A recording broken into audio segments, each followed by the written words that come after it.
Poco X6 5G இந்த model பத்தி இந்த வீடியோ பார்க்க போறோம். அதுக்கு முன்னாடி சேனலை சப்ஸ்கிரைப் பண்ணல அப்படின்னா சப்ஸ்கிரைப் பண்ணிக்கோங்க. பக்கத்துல பெல் ஐகானை கிளிக் பண்ணிக்கோங்க. இன்ஸ்டாகிராம்ல ஃபாலோ பண்ணல அப்படின்னா இதான் நம்மளோட இன்ஸ்டாகிராம் பேஜ், ஃபாலோ பண்ணிக்கோங்க. ஃபர்ஸ்ட் நம்ம அன்பாக்சிங் பண்ணிடலாம். மொபைலோட பாக்ஸ் பார்க்க இப்படிதான் இருக்கும், பிளாக் அண்ட் எல்லோ கலர்ல. பாக்ஸ் ஓப்பன் பண்ணோம் அப்படின்னா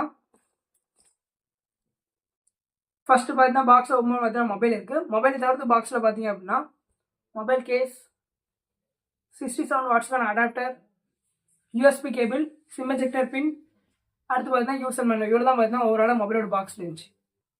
மொபைலோட டிசைன் பொறுத்தவரை ஃப்ரண்ட் அண்ட் பேக் லுக் பார்க்க இப்படி தான் இருக்கும். பேக் சைடில் பார்த்தீங்க அப்படின்னா பிளாஸ்டிக் மெட்டீரியல் தான் யூஸ் பண்ணியிருக்காங்க. ஒரு மேட் ஃபினிஷில் கொடுத்துருக்காங்க. கேமராவுக்கு பார்த்தீங்கன்னா பெரிய ரிங் ஷேப்பில் கொடுத்துருக்காங்க, அதெல்லாம் பார்க்க நல்லா இருக்கு. அண்ட் சைடில் ஃப்ரேமிங் பார்த்தீங்க அப்படின்னா பிளாஸ்டிக் தான் யூஸ் பண்ணியிருக்காங்க. மொபைலோட வெயிட் பொறுத்தவரைக்கும் பார்த்தீங்க அப்படின்னா 181 கிராம் இருக்கு. ஓவராலாக மொபைலோட டிசைன் பார்த்தீங்கன்னா பார்க்கறது நல்லா இருக்கு. பிசிக்கல் வரையை பொறுத்தவரைக்கும் டாப்பில் பார்த்தீங்க அப்படின்னா ஐஆர் பிளாஸ்டர், மைக், ஸ்பீக்கர், அடுத்து பார்த்தீங்கன்னா 3.5 ஹெட்ஃபோன் ஜாக் இருக்கு. ஹெட்ஃபோன் ஜாக் கூட இந்த மொபைல் இருக்கு. அப்படியே பாட்டம் பார்த்தோம்னா பாட்டம்ல பார்த்தீங்க அப்படின்னா speaker, charging port, mic and sim slot இருக்கு. சிம் ஸ்லாட் பொறுத்தவரைக்கும் ஓப்பன் பண்ணோம்னா ஓப்பன் பண்ணி பார்க்கலாம். ஓப்பன் பண்ணோம் அப்படின்னா நேனோ சிம் போட்டுக்கலாம். அண்ட் சிம் கார்டு இந்த மொபைலில் போட்டுக்கலாம். ரைட் சைடில் பார்த்தீங்க அப்படின்னா volume button and power button இருக்கு. லெஃப்ட் சைடில் பார்த்தீங்க அப்படின்னா எம்டி, ஒன்றுமே இல்லை. டிஸ்பிளே பார்த்தீங்க அப்படின்னா 6.7 இன்ச்சுக்கான 1.5K ரெஸ்பான்ஸ்ல உள்ள ஆம்டோ டிஸ்பிளே இருக்கு. இது பார்த்தீங்கன்னா ஃபுல் ஹெச் டிஸ்பிளே கிடையாது, 1.5K ரெஸ்பான்ஸ்ல ஒரு டிஸ்பிளே தான். ரெஃப்ரெஷ் ரேட் பொறுத்தவரை 120 ஹெட்ஸ்க்கான ரெஃப்ரெஷ் ரேட் இருக்கு. பிரைட்னஸ் பார்த்தீங்க அப்படின்னா 1800 ஹெட்ஸ்க்கான பீக் பிரைட்னஸ் இருக்கு. டிஸ்பிளே ப்ரொடக்ஷனுக்கு பார்த்தீங்க அப்படின்னா கார்னிங் கொல்லாக்கர் ஸ்பிட்டர்ஸ் கொடுத்துருக்காங்க. ஃபிங்கர் பிரிண்ட் பொறுத்தவரை பார்த்தீங்கன்னா இன்டிஸ்பிளே ஃபிங்கர் பிரிண்ட் இருக்கு. வச்சோன்னு பார்த்தீங்கன்னா டக்குன்னு அன்லாக் ஆயிடுது. ஸ்பீக்கர் பொறுத்தவரை டால்பி ஆட்டம் ஸ்டீரியோ ஸ்பீக்கர் இருக்கு. நான் சாம்பிளுக்கு ஒரு ஆடியோ ப்ளே பண்றேன், சவுண்ட் கோட்டை எப்படின்னு கேளுங்க.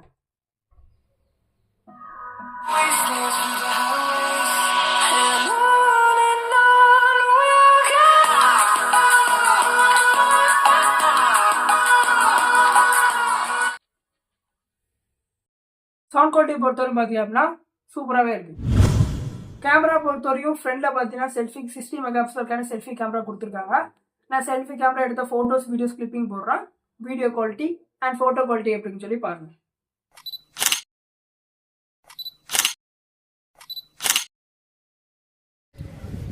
இப்போ பார்த்தீங்கன்னா ஃப்ரண்ட் கேமராவில் 1080 60 fps வீடியோ எடுத்துருக்கேன். வீடியோ குவாலிட்டி எப்படி இருக்குன்னு பாருங்க. இது பார்த்தீங்கன்னா ஃப்ரண்ட் கேமராவில் 1080 30 fps வீடியோ ஷூட் பண்ணிருக்கேன். 1080 60 fps வீடியோ ஷூட் பண்ண சொல்ல பார்த்தீங்கன்னா ஒரு மாதிரி கிளாராக இருந்துச்சு, பார்த்துருப்பீங்க. 1080 30 fps ஃப்ரண்ட் கேமரா ஷூட் பண்ண சொல்ல வீடியோ குவாலிட்டி சூப்பராகவே இருக்கு. பேக் கேமராவில் பார்த்தீங்க அப்படின்னா ட்ரிபிள் கேமரா இருக்கு. 64 மெகா பிக்சலுக்கான பிரைமரி கேமராவும் 8 மெகா பிக்சலுக்கான அல்ட்ரா வைட் கேமராவும் 2 மெகா பிக்சலுக்கான மேக்ரோ கேமராவும் இருக்கு. நான் பேக் கேமரா எடுத்தால் photos clipping and video clipping போகிறேன், எப்படி இருக்குன்னு பாருங்க.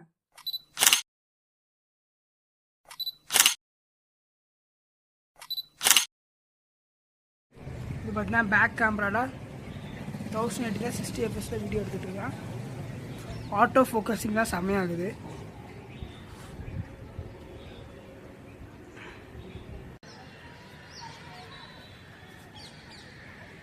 ஆட்டோ ஃபோக்கஸிங் சூப்பராகவே இருக்குது. இப்போ பார்த்தீங்கன்னா பேக் கேமராவில் 4Kல 30 fps வீடியோ ஷூட் பண்ணிருக்கேன். ஃபோக்கஸ்லாம் பார்த்தீங்கன்னா சூப்பராகவே இருக்குது. கனெக்டிவிட்டி பொறுத்தவரை பார்த்தீங்க அப்படின்னா 10 5G பேங்க்ஸ் இருக்குது. ப்ளூடூத் பார்த்தீங்க அப்படின்னா 5.2 இருக்குது. ஒய்ஃபை பார்த்தீங்கன்னா 5 இருக்குது. ஓஎஸ் பார்த்தா அவுட் ஆஃப் பாக்ஸில் பார்த்தீங்க அப்படின்னா சௌமி ஹைப்பர் ஓஎஸ் கொடுத்துருக்காங்க. ஆண்ட்ராய்ட் 14 இருக்குது. அப்டேட் பொறுத்த வரைக்கும் 3 வருஷத்துக்கான சாஃப்ட்வேர் பேட்டும் 4 வருஷத்துக்கான செக்யூரிட்டி பேட்ச் அப்டேட்டும் வரும். பேட்டரி பொறுத்தவரை பார்த்தீங்கன்னா 5100 mAhக்கான பேட்டரி இருக்குது. அண்ட் பேட்டரி லைஃப் பொறுத்தவரைக்கும் பார்த்தீங்க அப்படின்னா ஒரு நார்மல் யூசேஜுக்கு பார்த்தீங்க அப்படின்னா 1 day வரைக்கும் வரும். நீங்கள் ரொம்ப ஹெவியாக யூஸ் பண்ணுறீங்க அப்படின்னா ஒரு நாளைக்கு 2 times சார்ஜ் பண்ணுற மாதிரி இருக்கும். சார்ஜிங் டைம் பார்த்தீங்க அப்படின்னா 45 நிமிஷம் நம்ம சார்ஜ் போட்டோம் அப்படின்னா 0 to 100% ஃபுல் சார்ஜ் ஆயிடும். இந்த மொபைல் யூஸ் பண்ணிக்க ப்ராசர் பார்த்தீங்க அப்படின்னா ஸ்னாப்டிராகன் 7X Gen 2ங்கிற இந்த ப்ராசர் யூஸ் பண்ணியிருக்காங்க. அடோட ஸ்கோர் பொறுத்த வரைக்கும் பார்த்தீங்க அப்படின்னா 6 lakh மேலே இருக்கு. கேமிங் பொறுத்த வரைக்கும் ஒரு நல்ல கேம் பிளே இருக்கும். மொபைலோட ஸ்டோரேஜ் ரேம் அண்ட் ரோம் பொறுத்தவரை ரேம் பார்த்தீங்க அப்படின்னா 8GB ரேம்ல இருக்கு அண்ட் 12GB ரேம்ல இருக்கு. ரோம் பொறுத்தவரைக்கும் பார்த்தீங்க அப்படின்னா 256GB இருக்கு அண்ட் 512GB இருக்கு. இப்போ என் கையில் இருக்க வேரியன்ட் பார்த்தீங்க அப்படின்னா 8+ 256GB. இதோ ரேட்டிங் பார்த்தீங்க அப்படின்னா ஆஃப்லைன் ஸ்டோரில் 22,000 கிட்ட வந்துச்சு. இப்போ ஃப்ளிப்கார்ட்டில் பார்த்தீங்கன்னா 90,000ல இருக்கு. இந்த மொபைலை வாங்கலாமா வேண்டாமா கேட்டிங்க அப்படின்னா 19,000 ரூபாய்க்கு இந்த மொபைல் பார்த்தீங்கன்னா ஒரு ஒர்த்தான மொபைல் தான். ஏன்னா ப்ராசஸர் பார்த்தீங்கன்னா நல்ல ப்ராசஸர் தான் இருக்கு. ஓவரால் பர்ஃபார்மன்ஸுமே பார்த்தீங்கன்னா ஓரளவுக்கு சூப்பராகவே தான் இருக்கு. பட் இந்த மொபைல் பார்த்தீங்கன்னா ஹீட் ஆகும். 1 மணி நேரம் நீங்கள் கண்டினியூஸாக யூஸ் பண்ணுறீங்க, இல்லை 1 மணி நேரம் கண்டினியூஸாக ஹெவியாக ஆப் யூஸ் பண்ணுறீங்க, இல்லை கேம் ப்ளே பண்ணுறீங்க அப்படின்னா அப்போ பார்த்தீங்கன்னா இந்த மொபைல் பார்த்தீங்கன்னா ஹீட் ஆகுது. அதாவது கேமிங் மோட் அல்ட்ராவில் வச்சு அது மாதிரி ப்ளே பண்ணுறோம் அப்படின்னா கொஞ்சம் பார்த்தீங்கன்னா ஹீட் ஆகும். மற்றபடி ஓவரால் பர்ஃபார்மன்ஸுக்கு ஒரு நல்ல மொபைல் இந்த ரேட்டுக்கு. வீடியோ யூஸ்ஃபுல்லாக இருந்துச்சு அப்படின்னா லைக் பண்ணிக்கோங்க. இந்த வீடியோவில் ஏதாவது டவுட் இருந்துச்சு அப்படின்னா இந்த மொபைலை பற்றி அதை கீழே கமெண்ட் பண்ணுங்கள். கண்டிப்பாக நான் ரிப்ளை பண்ணுறேன். இது மாதிரி வீடியோஸ்லாம் பார்க்கறதுக்கு சேனலை சப்ஸ்கிரைப் பண்ணிக்கோங்க. பக்கத்தில் பெல் ஐக்கானை கிளிக் பண்ணிக்கோங்க. இன்ஸ்டாகிராமில் ஃபாலோ பண்ணலாம் அப்படின்னா ஃபாலோ பண்ணிக்கோங்க. நெக்ஸ்ட் வீடியோவில் மீட் பண்ணலாம்.